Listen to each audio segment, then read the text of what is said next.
Coming up on today's wrestling news, the Lucha Bros respond to speculation they're heading to WWE. There is a follow-up from Sean Ross Sapp about that exact situation. An update on Becky Lynch's future. And Logan Paul is allowed, we think, to enter another country. I'm Adam Wilborn. I'm Michael Sidgwick. And this is the news. So loads of speculation, obviously, Sidge, about the future of the Lucha Bros. The general consensus, backed up by reports by the likes of Brian Alvarez, is they will be heading to WWE when their contracts expire soon. I believe Alvarez said that Penta's AEW contract is up between August and September, and Rey Fénix's contract is also expected to be up soon. So, with all this speculation going around, Penta took to social media yesterday to try and address the situation. He called a report claiming he'll be in Orlando, Florida at some point this week. Fake news. Oh, good. Love to see people using that phrase. And clarified that his present Sidge is with AEW. No more gossip, he tweeted. My present is AEW. Very, very big difference between present and future. Delightfully devilish, Pentagon.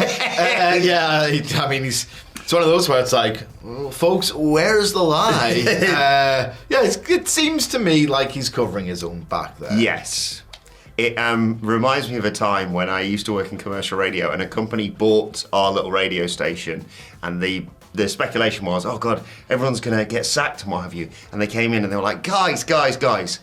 Nothing's going to change in the very short term. They started sacking people the next day. So, technically they were right. Jesus Christ. Nothing changed that day. That is awful. Our present was with the company that day. The next day, not so much. So, yeah, I think him and Fénix are heading to WWE, and I'm excited to see what that looks like. You said before about how Penta could do real good stuff there. Indeed. Before we get to the response to all of that, by Sean Ross Sapp coming through yet again on Fightful Select, just a quick bit of editorializing on the move. Look, right, I lean towards AEW. It just suits my tastes, okay?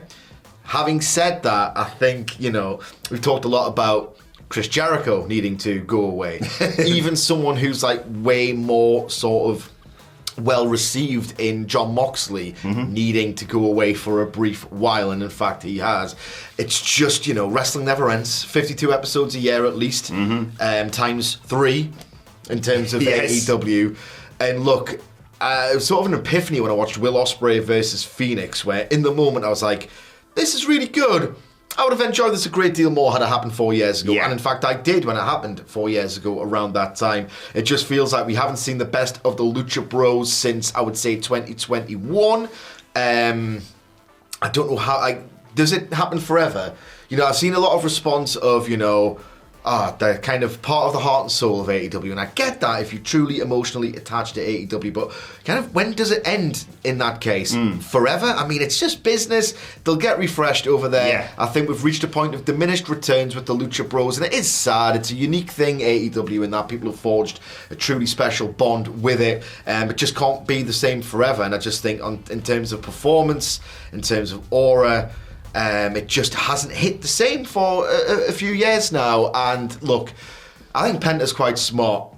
We look like how awesome he is just in general, how well he's done to get over, his aesthetic, his look. He's a very smart operator. He is entering, potentially, in the future, not the present, a WWE landscape in which the catchphrase is king, in which sort of there's we're in a almost post-work rate era where there were so many great matches that sort of trended out of fashion, and you look at LA Knight, getting really over, and Yeet getting truly over, and it's a bit of a throwback, and what's old is new again in terms of catchphrases, big personalities, crowd interaction. In the era of Yeet and Zero Miedo could get over huge in WWE, and I think Penta's probably smart to realise that. However, there is an update coming from the Fightful site about all of this situation, and it's it's something. Apparently Penta has told various people within AEW that his contract has in fact already expired, which is a bit of a scoop too. So I need to check my notes here. Check my notes. Within AEW, it's also speculated, or there's talk and hubbub around the idea that they're not necessarily prepared to do proper business on the way out, which is always a shame, but at the end of the day, if you're an independent contractor, right? If you're an independent contractor, I have sympathy with the independent contractor. I think it's genuinely like on your terms about the way in which you are sort of presented on the way out. If you don't want to do business, you know, you've got to keep yourself valuable for what you do next.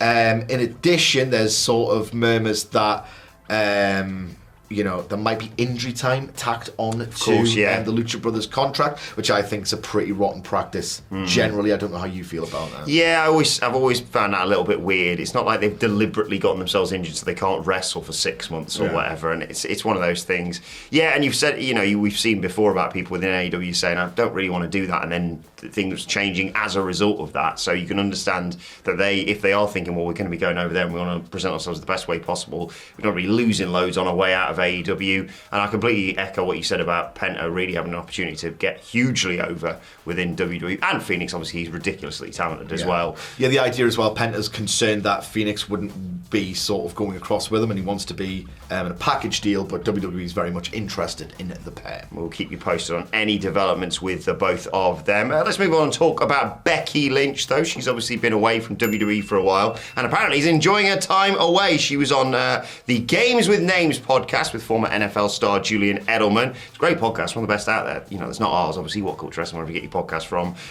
She's just having a great time, basically. She says, it's great, everything's great. Shut up, man. I've got a wonderful little family. I have many options on the table, and I get to, for the first time in a long time, take a bit of a breath to appreciate everything.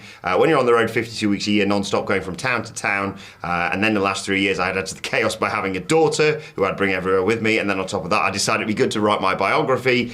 It was really, for especially the last year or 2 years, pure chaos. I'm taking a bit more time, I'm taking a breath, I'm getting to look around the world, getting to look at what I created and evaluate everything. It's been wonderful. Kind of what we sort of speculated was going to be the case when the talk about her contract running out, whether or not it was going to be one of those ones where she's trying to play offers from WWE and AEW against each other, or, like she seems to have laid out here, just enjoying a bit of a break. I can imagine that. First of all, if you're in a position where, you know, you've made quite a bit of money and you don't have to bump every single week, of course you're probably going to make the decision to not have to bump every single week. And I think she's playing a smart game by weighing everything out. I think, you know, if you look ahead to the future, obviously WWE is about to, well, later in the year anyway, it's going to debut on Netflix. Like, such a huge show probably would require a bit of a landmark moment to keep people sort of invested for the next sort of cycle of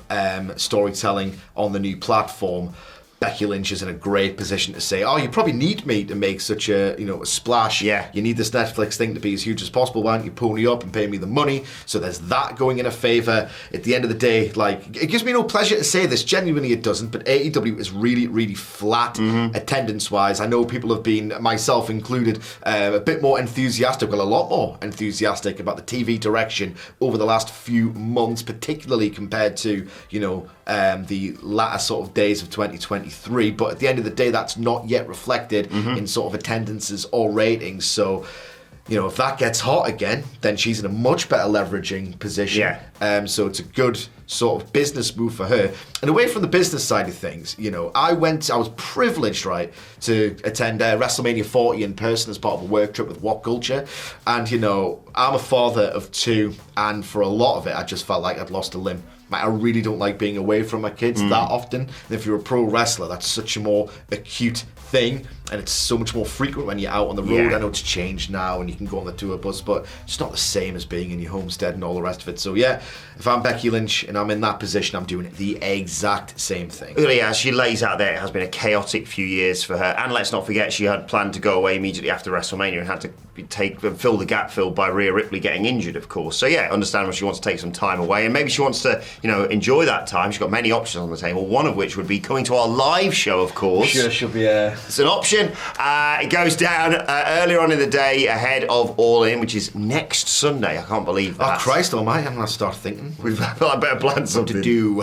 whatculture.com/tickets. It goes down midday on Sunday, next Sunday, and you'll have plenty of time to head over to Wembley because it's just right around the corner at the Crystal Club. We're going to be doing a live show. We'll work out what we're doing, and also an extended meet and greet, and then we got a beautiful. We'll all walk over to Wembley for All In, and then we'll head back to the Crystal Club for Sweet Chin Disco. But I'm very pleased to announce that tickets for Sweet Chin Disco have sold out. What a draw you are. More Max Caster and Prince Nana and just a party after all in, probably. But there will be limited tickets available on the night, so do try and head over and join us for that, because it's going to be an awesome way to celebrate all in. So, sorry, one more time. Where is it happening? It's at the Crystal Club, which is mere minutes away from Wembley. Okay, what city is that? That's in London, England. So that's not Japan? It's not Japan. On the subject of Japan, Dominic Mysterio appeared on the Impulsive podcast, and oh my god, he was absolutely hilarious. He's the best. So they're chatting away, and they're just talking about, that Dominic Mysterio has recently just been on a tour of Japan with WWE, and he said that he had a blast. He had a blast. And then he asked Logan Paul, have you ever been to Japan? And then you could see the twinkle in his eye, that grin appear on his face, and he's popping himself so daft that he can barely get across what he's doing without laughing his head off. And he said, you should, dude. It's absolutely great. And then, there's a good reason why Logan Paul might not be able to go there if you know your idiot YouTuber history. Yes. As I say, sitting in this chair on this platform. And Logan Paul, I don't think he's that good at acting. He looks a little bit knocked. Yeah. This just makes Dominic Mysterio smile all the more. And he goes, "Can you go to Japan?" And Logan Paul just goes, yeah, I can, dude. Yeah, I can. And then Dominic said, "I thought he was shadow banned or something." So the news is, the headline is that Logan Paul is allowed to enter Japan. Yes, we all know about this. That clip, you've probably seen it. It's Dominic Mysterio. I'm a convert. I've always appreciated his character work and his ability to get over. His entrance at 39. That whole thing with Ray was absolutely majestic, from entrance to bell time to everything else. And his matches against Ray are tremendous. I think he's only been in it 4 years, I've never been the biggest Dom guy. I think he plays a valuable role that we should see more of. The stooge heel, he wasn't particularly great at wrestling. Can we not get more of that? Yeah. I'm a convert. Yeah. It's absolutely brilliant. His always, delivery was great. He's always had that something about him, hasn't he? And like we said, I think a lot of questions were raised about, okay, can he keep this going when he's not just fighting his dad and they're relying on the great, the clips of them showing up, them in Rhea showing up for Thanksgiving and all that stuff. His comic timing's really good. But yeah, I think he's been fantastic for the past year following the Ray thing. And if you haven't watched it, go and you'll be like Sid says, it's all over social media. We had a blast. You gotta go, man. You gotta go. Go check it out. You ever been? Logan Paul. I got in. First try. Checkered history in Japan, notwithstanding. But let us know your thoughts on that and all today's news stories in the comments section below. Don't forget to like, share, and subscribe. It's good to see him getting shut up as well. Yeah.